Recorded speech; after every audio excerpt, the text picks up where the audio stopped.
Taiwan, a place you may never have really thought about visiting, but one that is guaranteed to surprise you, delight you, and leave you wanting more. And of course, as always, a few local words never went amiss. Hi, I'm Lindsay, a language learning expert passionate about helping you learn languages better. And in this video, I'm going to share some essential words for your trip to Taiwan.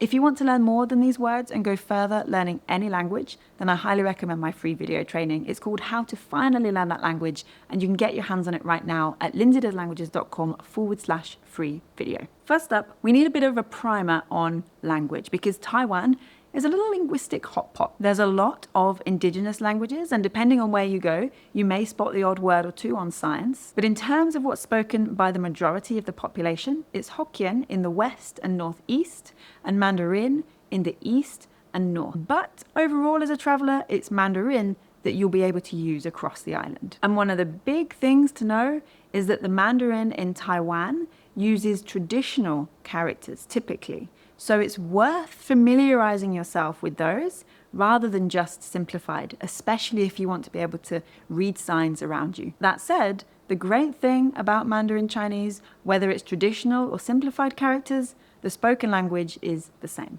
So let's get a few of those key words down first. First up, ni hao. This means hello. This is your standard greeting. You can use this one at any time of day. You can learn good morning, good afternoon, good evening. We don't need to. If we want to keep things simple, just go with ni hao, xie xie. Xie xie means thank you. Again, the first two most important words to learn for wherever you're going in the world, hello and thank you. These are the two that you'll be using the most across your trip. 多少钱? This is how much is it? 多少钱? Learning to say how much is it along with a few numbers is always useful. Most menus and things will have prices in Taiwan, but there's the odd time where you may want to ask. If you're looking at a tourist souvenir store, for example, there perhaps isn't prices on every single item there. So it's a good chance to get some practice in. Ge. Mandarin uses something called measure words. You may not be familiar with this concept because it's not as explicit in a lot of languages. But essentially, it is a word that goes between the number and the thing. And there's a lot of different measure words that depend on the qualities of that thing. So for example, there is one for cups and glasses. There is another measure word for things that are long, thin and flat, like a piece of paper. As a beginner, traveling without wanting to overfill your head with new words, stick with ge. This is a standard default measure word that will just sound a little bit more oof when you speak. And you'll be using this when you ask for things. You don't even need to say the thing. So you could say, for example, when you're pointing at stuff at a night market, 一个, 两个, 三个. And then to just up our politeness here, we can add the word please, which goes at the start. khiū. khiū is a really cool thing. It basically means chewy. And you know the texture of bubble tea pearls, which came from Taiwan. You know the texture of a mochi, right? Or a slightly chewy noodle. What's really cool is that khiū originates from a Hokkien word, khiū, and it refers to any food that has that kind of chewy, bouncy texture. So you might see it on sweet packets, you might see it at a night market on a bubble tea stand or a fishbowl stand, anything that's sort of chewy and bouncy in your mouth. Speaking of, one thing that you'll probably be ordering a lot of that is khiū is bubble tea. Invented in Taiwan, bubble tea is everywhere. There are a lot of chains to try out. My favorite personally is 50 Lan because it was recommended by a local and it's super cheap. And there's some keywords that will make ordering your bubble tea a little bit easier. First up, you may well have a bilingual menu, so you'll be able to read the English of what you want to order. But if not, of course, hold up your phone with Google Translate in camera mode and translate what it is so you can find what you want to order. When you've done that and you know what drink you want, you can then point and say, 这个, this one. But that is not your order over. There's more. You will then be asked the size, and the size words are pretty useful to learn. 大, 中, 小, big, medium, small. Next, you'll be asked for your ice and sugar levels. Yes, this is highly personalized stuff we're talking about here. And although it may not be the most grammatically correct way, we can simplify things by using these three words, da, zhong, xiao, to decide how much ice and sugar you want. Ice is bing, so we could say da bing, zhong bing, xiao bing. And honestly, if you just do this and say bing, you'll be understood. And then sugar is tang, so you can do the same thing. Big, medium, small, no sugar. And honestly as well, most places will have a menu on the counter, so you can point to really make sure you're getting this right. Next up, Kuai. We need to talk about Kuai because this is something I did not know about before I went to Taiwan.